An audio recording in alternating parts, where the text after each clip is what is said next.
بسم اللہ الرحمن الرحیم۔ شروع کرتا ہوں اللہ کے پاک نام سے جو بہت بڑا مہربان نہایت رحم والا ہے۔ دوستو، بہنوں، بھائیوں اور بزرگوں، تاریخ اسلام کی آج کی 47ویں قسط میں ہم المخیلی رحمۃ اللہ علیہ اور السیکیہ محمد رحمۃ اللہ علیہ کے بارے میں بیان کریں گے۔ تو دوستو، بہنوں، بھائیوں، بزرگوں، المخیلی الجیریا کے مشہور دانشور مفکر تھے۔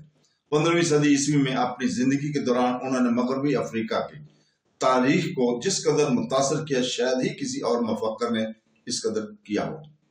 جس طرح ڈھولوں کی آواز پہاڑوں کے سلسلوں میں گونجتی رہتی ہے، اسی طرح عظیم تصورات بھی تاریخ کے ادوار میں اپنی بازگشت پھیلاتے چلے جاتے ہیں۔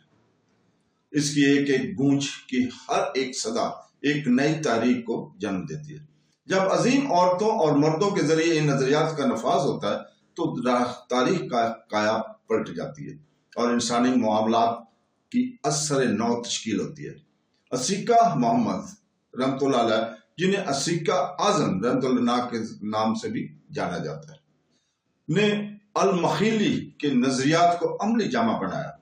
اس کی وجہ سے بنیادی طور پر مغربی افریقہ کے تاریخ کا دھارا بدل گیا اور جدید دور میں نائجیریا، مالی، سینیگمبیا سے اٹھنے والی اصلاحی تاریخوں میں انہیں نظریات نے روپ ہوں گے۔ 15ویں صدی عیسوی کے اوائل میں مالی سلطنت کا شرازہ بکھر گیا اور مغربی افریقہ کے ممالک میں سانگے سب سے بڑی اور طاقتور ریاست بن کر ابھری۔ یہ ایک قدیم بادشاہ تھی اور مالی کے عروج کے دور میں بھی اس نے اپنی آزادانہ شناخت برقرار رکھی ہوئی تھی۔ الیعقوبی نے لکھا ہے کہ 9ویں صدی کے دوران سانگے ایک آزاد ریاست تھی اور اس پر ایک مسلمان فرمانبروا کی حکومت تھی۔ البقرہ لکھتی ہے کہ سن 1068 میں جب سانگے کے حکمران کی تخت نشینی ہوئی تو بغداد کے عباسی خلافت کی جانب سے اس کی خدمت میں ایک قرآن پاک کا نسخہ اور ڈھال پیش کی گئی تھی۔ یہ اس کے حاکم اعلیٰ ہونے کی نشاندہی تھی۔ سانگے کا پایا تخت کوکیا شہر تھا۔ یہ گو اور دریائے نیجر کے تجارتی مراکز سے صرف 60 میل کے دوری پر واقع ہے۔ سن 1497 میں السیکہ محمد رحمۃ اللہ نے صدر مقام کو گو میں منتقل کر دیا۔ سن 1353 میں ابن بطوطہ نے گو شہر کا سفر کیا اور اسے سوڈان کا اہم ترین شہر قرار دیا تھا۔ تو دوستو، وہاں 2 اہم مساجد تھی۔ یہ ایک شاہی دربار کے لیے وقف تھی، دوسری جامع مسجد تھی۔ اس کی تمام آبادی پابندی سے نماز ادا کرتی۔ مقامی آبادی بازاروں میں مراکشی، مصری اور ان سے بھی دور دراز علاقوں سے آنے والے تاجروں کے ساتھ گھل مل جاتی۔ ادھر جنوب میں جین کا اہم تجارتی مرکز بھی مسلم علاقے میں واقع تھا۔ جین کو افریقی تاجروں نے اپنا مرکز بنایا۔ یہاں سے ان افریقی تاجروں کو خط استوا کے اس پار دور دراز کے گھنے جنگلاتی علاقوں کی سرحدوں تک اسلام کی اشاعت کرنے کا موقع مل گیا۔ حالانکہ سانگے حکومت سن 1000 کے پہلے ہی سے وجود میں تھی، لیکن سنی علی کے دور حکومت میں ہی اس کی سرحدوں کی وسعت حاصل ہوئی۔ سنی علی نے ٹمبکٹو اور جین پر تسلط حاصل کر کے انہیں سلطنت میں شامل کر لیا۔ اس طرح اپنی حکومت پر گرفت مضبوط کرتے ہوئے اس کی سرحدیں صحارا کے کناروں سے لے کر جنوب کے استوائی جنگلات تک وسیع کر دی گئی۔ اپنے عروج کے دور میں سانگے سلطنت مالی کی شہنشاہیت کی طرح ہی طاقتور تھی۔ یہ 5 لاکھ میل سے زیادہ مربع میل پر پھیلی ہوئی تھی اور مغربی افریقہ کی شمال سے لے کر جنوب تک اور مشرق و مغرب کی جانب سے گزرنے والی تمام تجارتی گزرگاہوں پر اس کا قبضہ تھا۔ سنی علی ایک درویش بادشاہ تھا۔ اس نے سلطنت کی تعمیر کے لیے موقع شناسی اور مسالت سے کام لیا۔ وہ ایک بہادر فرمانبروا، زیرک سیاستدان اور قابل منتظم تھا۔ تجارتی روابط بڑھانے کے لیے اس نے مذہب کا استعمال کیا، لیکن مذہب کو اپنے سیاسی عزائم پر روک لگانے نہیں دیا۔ ٹمبکٹو پر ہمیشہ ٹوریگو کا قبضہ رہا تھا۔ اس پر تسلط جما لینے کی وجہ سے سنی علی کو طاقتور ٹوریگو فرمانبروا کے ساتھ محاذ رائی مول لینی پڑی۔ اس کی اپنی سلطنت کی کئی علماء میں ٹوریگو کے بھی باشندے تھے۔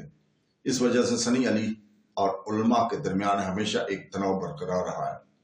یہی وجہ تھی کہ سنی علی اپنے علماء کو ٹروگی ہونے کی وجہ سے ہمیشہ شک کی نگاہ سے دیکھتا تھا۔ وہ سمجھا تھا کہ یہ ٹروگو کے ہمدرد ہیں۔ اس بات پر کئی مصنفین نے اسے مسلم مخالف لکھا ہے، لیکن تاریخی حقائق اس بات کی تائید نہیں کرتے۔ سنی علی کے بعد سونگے زوال کا شکار ہو گئی۔ اس کے بیٹے سنی براؤ نے اپنے مسلمان ہونے کا اعلان کرنے سے انکار کیا۔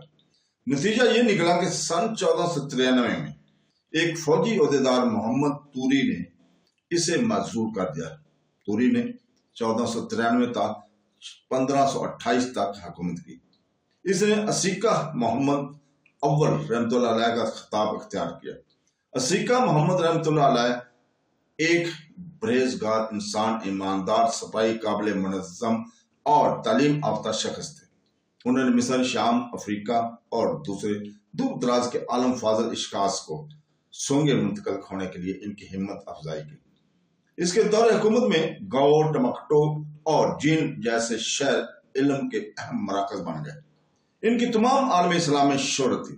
عسیقہ اعظم رحمۃ اللہ علیہ نے محکمہ انصاف اور محکمہ انتظامیہ میں کئی اسلامی فضلاء کو اہم سرکاری عہدوں پر تعینات کیا۔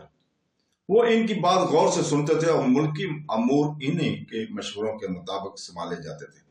عسیقہ محمد رحمۃ اللہ علیہ پر بے حد اثر رسوخ رکھنے والی ایک دانشور ہستی تھی، المغیلی رحمۃ اللہ علیہ، جو الجیریا کے باشندہ تھے۔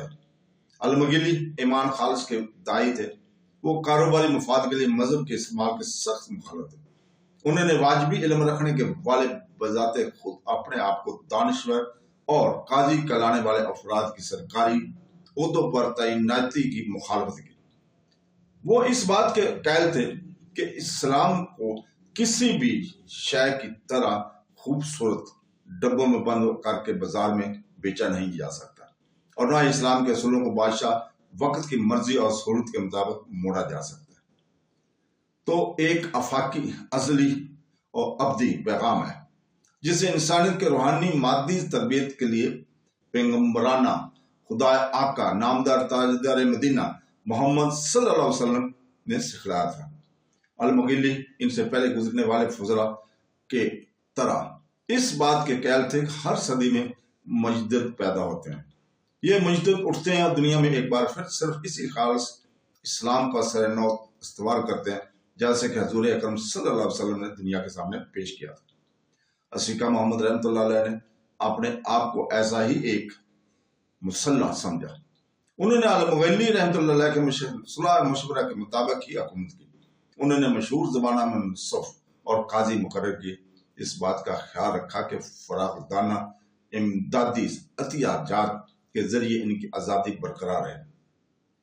انہوں نے تعلیم کی حوصلہ افزائی کی، علم حاصل کرنے والوں کو باعزت وظائف جاری کیے۔ وہ یہ سمجھتے تھے کہ اسلام صرف دوسرے ممالک سے تجارتی روابط قائم رکھنے کی، تجارتی مفادات حاصل کرنے کا ذریعہ نہیں ہے، بلکہ یہ تو ایک آفاقی طریقہ کار ہے، علم اور اعلی تمدن حاصل کرنے کا، قانون اور انصاف کی بالا تری قائم کرنے کا۔ ان کے دور حکومت میں اسلام افریقہ کے دور دراز علاقوں تک پھیل گیا۔ مغرب میں بیراکونوس کے ساحلوں سے لے کر مغرب میں شمالی نائجیریا کے چراگاہوں تک لوگ اسلام میں جوک در جوک شامل ہونے لگے۔ ایمان وہ واحد مرکزی دھارا ہے جو اسلامی تاریخ کو آپس میں مربوط کرتا ہے۔ وقت کے ساتھ یہ دھارا آلودگی زدہ ہو جاتا ہے، جیسا کہ کوئی ندی جب بھی آبادیوں سے گزرتی ہے تو گندگی سے ہمکنار ہو جاتی ہے۔ مجدد اور مسلح اس دھارے کو پاک صاف کرنے کے لیے جدوجہد کرتے ہیں۔ آخر کار اسے شفاف بنا کر نیچے وادیوں اور میدانوں میں سیراب ہونے والے کے تک پانی، پاک اور صاف پانی پہنچاتے ہیں۔ المغیلی کے نظریات نے آگے چل کر افریقہ میں اٹھنے والی تحریکوں کو بہت متاثر کیا۔ مغربی افریقہ کے عظیم مسلح عثمان ان فدوائی، جن کے انتقال 1817 میں ہوا، نے المغیلی کے نظریات سے ہی استفادہ کیا اور اپنی جد و جہد عسیقہ محمد رحمۃ اللہ کے انداز سے ہی آگے بڑھائی۔ سن 1528 میں عسیقہ محمد رحمۃ اللہ کو تخت سے مظلوم کر دیا گیا۔ انہوں نے بڑھاپے کی وجہ سے وہ حکومت کرنے کے قابل نہیں رہتے۔ مختصر سے عرصے کے لیے انتشار سے گزرنے کے بعد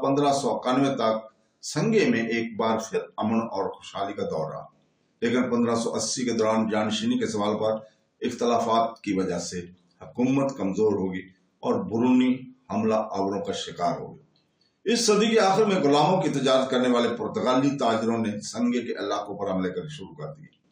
1591 میں نمک کے کانوں کی وجہ سے ہونے والی سرحدی جھڑپوں کے باعث مراکش کے جواد بادشاہ نے سنگے پر حملہ کر کے گاؤں پر قبضہ کر لیا۔ دریائے نیجر کے موڑ تک علاقوں کے مراکش کی حکومت میں شامل کرے۔ ان مراکشی حملوں کے باعث مقامی مسلمانوں کے اقتدار کا زوال اور زیادہ تیزی سے ہونے لگا۔ اس علاقے میں انتشار پھیل گیا تو یورپی حملہ آوروں کو غلاموں کی تلاش میں مغربی افریقہ کے اندرونی علاقے میں گھس آنے کا موقع مل گیا۔ اب بحر اقنوس کے ذریعے ہونے والی غلاموں کی زبردست تجارت کی ابتدا ہو چکی تھی۔ تو دوستو، بہنوں بھائیوں، ہم آج آپ سے یہیں اجازت چاہتے ہیں اور انشاءاللہ تعالی کل ہم نئی قسط نمبر 48 لے کر آپ کی خدمت میں حاضر ہوں گے۔